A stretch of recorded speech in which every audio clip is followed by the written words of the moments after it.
नमस्कार साथियों, हम देख रहे हैं हिंदी युवक भारती 11वीं कक्षा, इसके अंतर्गत पाठ क्रमांक 8, जिसका शीर्षक है तत्सत, यानी कि वही सत्य है, और लेखक है जैनेन्द्र कुमार। आइए, कल हमने लेखक परिचय, प्रमुख कृतियाँ, विधा परिचय, पाठ परिचय और इस पाठ के कुछ इस कहानी के अंश को भी हमने देखा है। अब आगे बढ़ते हैं कि पहले थोड़ी सी रिकैप के रूप में मैं लेता हूँ। यहाँ बताना चाहूँगा कि एक भयावने वन में दो शिकारी पहुँचते हैं, शिकार की टोह में आ जाते हैं, खोज में आ जाते हैं, और वहाँ पर एक पेड़ के नीचे बैठकर वो बातें करते हैं कि कितना भयावना ये वन है, डर लगता है। और वो थोड़ी देर वहाँ पर विश्राम करके आगे निकल जाते हैं। उसके बाद वहाँ पर जो पेड़ पौधे वेली सब कुछ है, वो आपस में बातें करते हैं कि अरे ये जो दो लोग थे वो कौन थे, क्या थे। तो बड़ उनके प्रश्नों के उत्तर देते हैं। बड़ दादा उन्हें कहा गया है, ये बुजुर्ग है, बुजुर्ग के रूप में। लेकिन उनके मन में एक ही प्रश्न है कि ये वन की बात कर रहे हैं, यहाँ पर कोई वन नाम का प्राणी है जो बहुत ही भयानक है, और वो इतना भयानक है कि उसके सामने बाकी सारे के सारे शेर चीते को भी उन्होंने देखा है, लेकिन किसी भी शीशम हो, बड़ हो, बांस हो, किसी ने भी, बबूल हो, आज तक वन जैसे किसी प्राणी को नहीं देखा है। और वहाँ पर उनकी बातों में ये जो है वो पता चलता है कि आज तक किसी ने भी वन को नहीं देखा है। आगे बढ़ते हैं। बड़ ने कहा, वंश बाबू, तुम घने नहीं हो, सीधे ही सीधे हो, कुछ भरे होते तो झुकना जानते। बड़ दादा ने उधर से आंख हटाकर फिर और लोगों से कहा कि हम सबको घास से इस विषय में पूछना चाहिए। उनकी पहुंच सब कहीं है, वह कितनी व्याप्त है और ऐसी बिछी रहती है कि किसी को उससे शिकायत नहीं होती। तब सबने घास से पूछा, तू वन को जानती है? देखिए, यहाँ पर जितने भी पेड़ चित्र में पहले मैंने बताया है कि बड़ का पेड़ है, शीशम का पेड़ है, बबूल का पेड़ है, वंश का पेड़ है, यानी कि बांस का पेड़ है, अलग अलग है।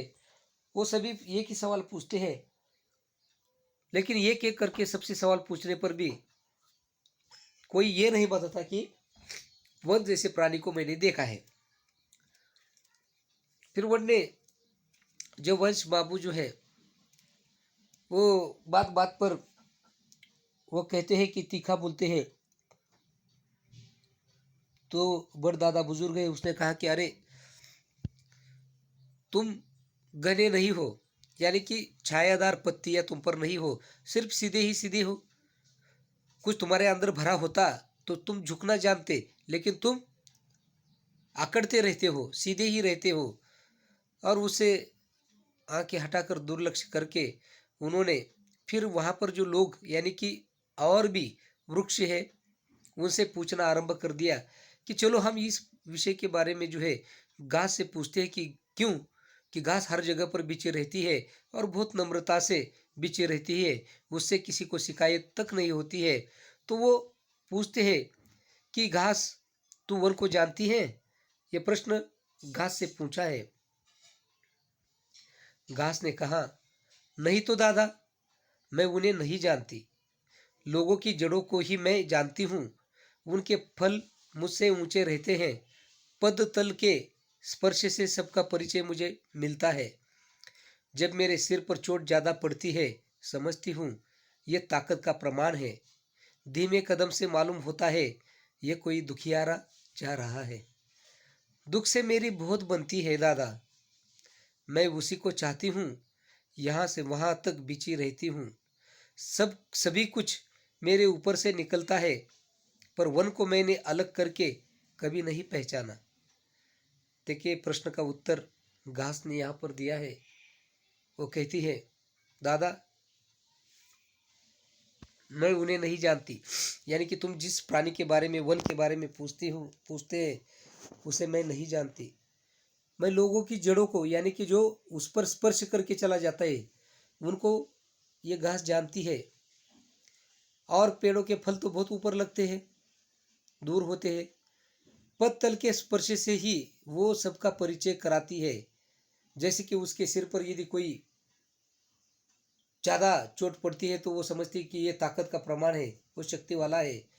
कोई धीमे कदम से धीरे धीरे चलता है तो उसे, घास को पता चलता है कि ये कोई दुखियारा है और दुखी जनों से इसकी बहुत बनती है, और यहाँ से वहाँ तक ये बिछी रहती है। सब कुछ उसके ऊपर से निकलता है, लेकिन ये घास बता रही है कि वन जैसे किसी प्राणी को अलग करके मैंने अनुभव नहीं किया, उसके स्पर्श को, इसलिए मैं उस वन को शायद नहीं जानती। दादा ने कहा, तुम कुछ नहीं बतला सकती। घास ने कहा, मैं बेचारी क्या बतला सकती हूँ दादा। तब बड़ी कठिनाई हुई। बुद्धिमती घास ने जवाब दे दिया, वाग्मी वंश बाबू भी कुछ न बता सके और बड़ दादा स्वयं अत्यंत जिज्ञासु थे। किसी की समझ में नहीं आया कि वन नाम के भयानक जंतु को कहाँ से कैसे जाना जाए।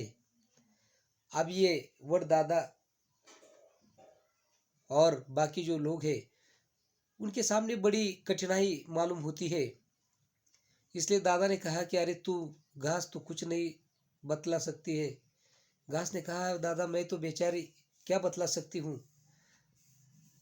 तब तो बड़ी कठिनाई इनके सामने मालूम होती है कि बुद्धिमती घास का जवाब दे दिया, लेकिन वाग्मी यानी कि बातूनी जो वंश बाबू है, कुछ वो भी बता नहीं सके, वो भी चुप रहे। लेकिन बड़ दादा जो है स्वयं अत्यंत जिज्ञासु, खोजबीन करने वाली उनकी वृत्ति जो है वो दिखाई देती थी। उनकी समझ में कुछ नहीं आ रहा था, लेकिन वन नाम का ये जो भयानक जीव है उसको कैसे जाना जाए, ये उनके मन में बात जो है ये बार बार आती रहती है, और वो उसका पीछा नहीं छोड़ती, और दादा भी उससे पीछा छुड़वाना नहीं चाहते थे। क्या है, इस वन की असलियत को जाने बिना वो चुप रहने वाले नहीं थे। इतने में पशुराज सिंह वहां आ गए। बड़ दादा ने पुकार कर कहा, ओ सिंह भाई, तुम बड़े पराक्रमी हो, जाने कहाँ कहाँ छापा मारते हो, एक बात तो बताओ भाई। शेर ने पानी पीकर गर्व से ऊपर को देखा, धाड़ कर कहा, कहो क्या कहते हो। और उतने में, जैसे चित्र में आपने देखा कि पृष्ठ क्रमांक 40 पर वहाँ पर चित्र दिखाया गया है वन का, वहाँ पर एक सिंह भी आया हुआ है। उनको देखकर बड़ दादा ने कहा, अरे ओ सिंहराज। उनको पुकारा, भाई तुम बड़े पराक्रमी हो, जंगल के राजा है, इसलिए राजा कहा गया है कि वो पराक्रमी है ही। बड़ दादा कहते हैं कि अरे तुम कहाँ कहाँ छापे मारते फिरते हो, तो एक बात हमें भी बताओ। शेर ने पहले पानी पिया और फिर ऊपर देखा और धाड़ कर कहा, अरे पूछो क्या बात है, क्या कहते हो। बड़ दादा ने कहा, हमने सुना है कि कोई वन होता है जो यहाँ आस पास है और बड़ा भयानक है। हम तो समझते थे कि तुम सबको जीत चुके हो। उस वन से कभी तुम्हारा मुकाबला हुआ है, बताओ वह कैसा होता है। शेर ने धाड़ कर कहा, लाओ सामने वह वन, जो अभी मैं उसे फाड़ चीर कर न रख दूं। मेरे सामने भला वह क्या हो सकता है। बड़ दादा ने कहा, तो वन से कभी तुम्हारा सामना नहीं हुआ। अब आगे देखिए, बड़ दादा ने उस सिंह से जब उसने कहा कि पूछो, तो बड़ दादा ने कहा कि अरे हमने सुना है कि वन कोई जैसा जानवर बड़ा होता है जो यहाँ आसपास है, लेकिन बड़ा भयानक है। हम तो समझते थे कि वन के राजा तुम ही हो और तुम्हारा मुकाबला उससे कभी हुआ होगा, तो बताओ कैसा होता है। अब वो शेर या सिंह क्या बताएगा। उसने कहा, अरे लाओ मेरे सामने, मैं उसे चीर फाड़ कर रख देता हूँ। कहाँ है वो, कैसा है, जरा बताओ मुझे। तो यहाँ पर भी बड़दादा ने कहा, तो तुम्हारा कि तुम्हारी कभी मुलाकात या मुकाबला साक्षात्कार उस वन जैसे जीव से नहीं हुआ। शेर ने कहा, सामना होता तो क्या वह जीता बच सकता था। मैं अभी धाड़ देता हूँ, हो अगर वन तो आए वह सामने, खुली चुनौती है, या वह है या मैं हूँ। ऐसा कहकर उस वीर सिंह ने वह तुमुल घोर गर्जना किया कि दिशाएं कांपने लगी। बड़दादा के देह के पत्र खड़खड़ करने लगे। उनके शरीर के कोटर में वास करते हुए शावक चींची कर उठे। अब देखिए, एक प्रसंग ये है कि ये शेर ने कहा कि अरे मेरा और उस वन का सामना होता तो वो क्या जीता बच सकता या जीवित मेरे हाथों से बच सकता। अभी दहाड़ देता हूँ। दहाड़ना यानी कि शेर की जो पुकार है, ललकार है, वो कहता है कि दहाड़ देता हूँ, जहाँ कहीं भी वन हो वो सामने आए, ये खुली मेरी चुनौती है। ऐसा कहकर सिंह ने यह गर्जना कर दी।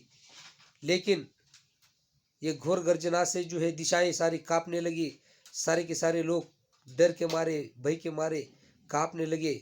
और बड़दादा की कोपल में जो उसके अंदर कुछ शावक छोटे छोटे पिल्ले थे, वो भी चीख चीख करके उड़ गए। चहु और जैसे आतंक भर गया, पर वह गर्जना गूंज बनकर रह गई। हुंकार का उत्तर कोई नहीं आया। सिंह ने उस समय गर्व से कहा, तुमने ये कैसे जाना कि कोई वन है और वह आसपास रहता है। आप सब निर्भय रहिए कि वन कोई नहीं है, कहीं नहीं है, मैं हूँ। तब किसी और का खटका आपको नहीं रखना चाहिए। अब सिंह की गर्जना से सारा वातावरण जो है आतंक डर से भर गया था। इसकी गूंज जो की थी, गर्जना की थी, वो गूंज बनकर ही रह गई।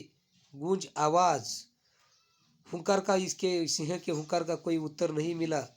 और फिर सिंह ने कहा कि अरे मेरे होते हुए तुमने ये कैसे जान लिया कि कोई वन जैसा कोई प्राणी है आसपास। आप बिल्कुल बेफिक्र रहिए, कोई ऐसी वस्तु या कोई जीव नहीं है। और जब मैं हूँ तो आपको और किसी से डरना बिल्कुल नहीं चाहिए।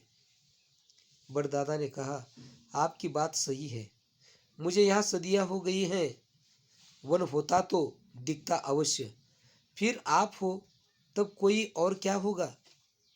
पर वे दो शाख पर चलने वाले जीव जो आदमी होते हैं, वे ही यहाँ मेरी छाव में बैठकर उस वन की बात कर रहे थे। ऐसा मालूम होता है कि ये बेजड़ के आदमी हमसे ज़्यादा जानते हैं। सिंह के उत्तर के जवाब में बड़दादा ने कहा कि अरे भाई सिंह, आपकी बात तो बिल्कुल सही है, हम उसे मानते भी है। मुझे तो सदियाँ बीत गई है, लेकिन मैंने भी ऐसे किसी वन को नहीं देखा है। पर वो दो शाख पर चलने वाले जो मनुष्य है, दो पैरों पर चलने वाले मनुष्य है, वो मेरी छाव में बैठकर ही इस वन के बारे में बातें कर रहे थे। लेकिन ऐसा मालूम होता है कि ये जो जीव है मनुष्य, ये हमसे ज़्यादा जानते हैं। जो जिस बात का हमें पता नहीं है, उस बात का पता शायद इन मनुष्यों को है। यानी कि फिर बड़दादा और अन्य जो वहाँ पर पशु है, पेड़ है, पौधे हैं, उनमें ये डर बरकरार बना रहा है। सिंह ने कहा, आदमी को मैं खूब जानता हूँ, मैं उसे खाना पसंद करता हूँ। उसका मांस मुलायम होता है, लेकिन वह चालाक जीव है। उसको मुंह मारकर खा डालो तब तो वह अच्छा है, नहीं तो उसका भरोसा नहीं करना चाहिए। उसकी गात बात में धोखा है। उसके गात बात में धोखा है, यानी कि उसका कोई भरोसा नहीं है, वो हर समय धोखा देने वाला है, उस पर विश्वास नहीं किया जा सकता है। ये सिंह कहता है कि अरे आदमी को मैं जानता हूँ, वो उसका मांस जो है मुलायम है, लेकिन वो बड़ा चालाक है, धोखेबाज है। तुरंत उसको अगर दिखे तो मुंह मार कर उसे खा लो, वरना वो धोखा हमारे साथ कर सकता है। ये सिंह ने वहाँ पर अन्य लोगों से कहा। बड़दादा तो चुप रहे, लेकिन औरों ने कहा कि सिंहराज, तुम्हारे भय से बहुत से जंतु छिप कर रहते हैं, वे मुंह नहीं दिखाते। वन भी शायद छिप कर रहता हो। तुम्हारा दबदबा कोई कम तो नहीं है।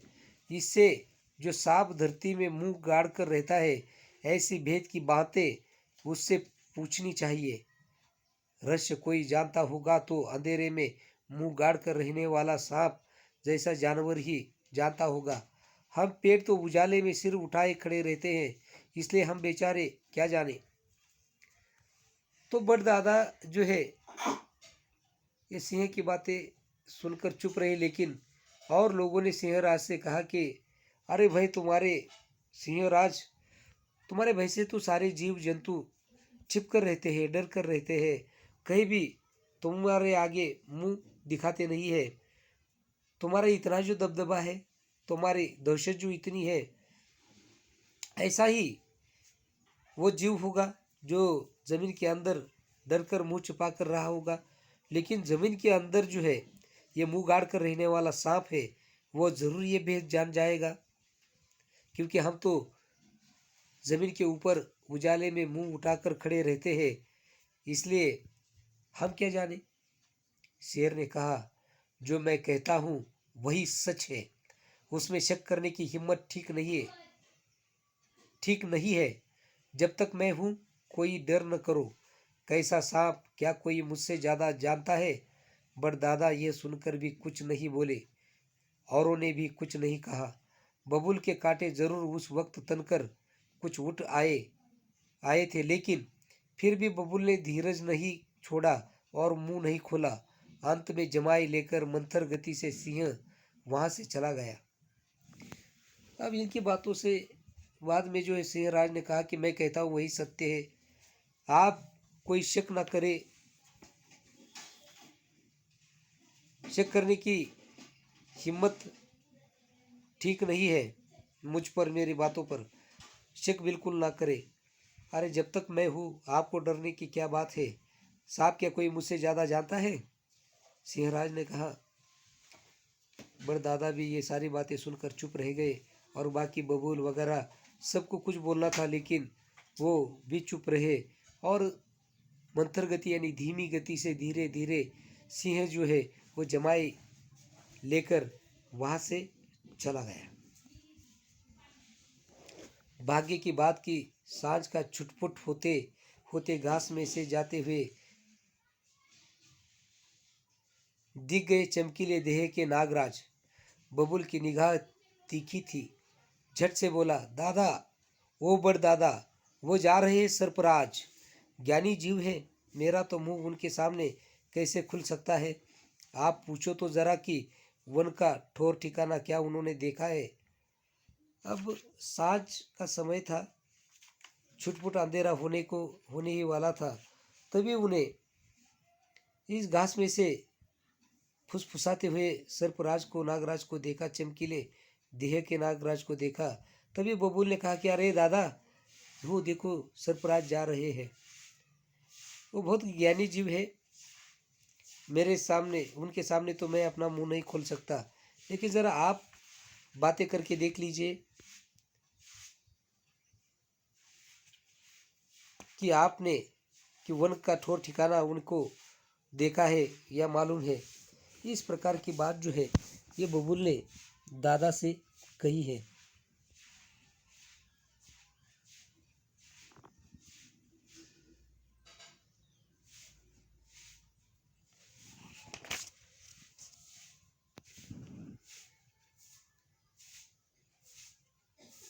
साथियों,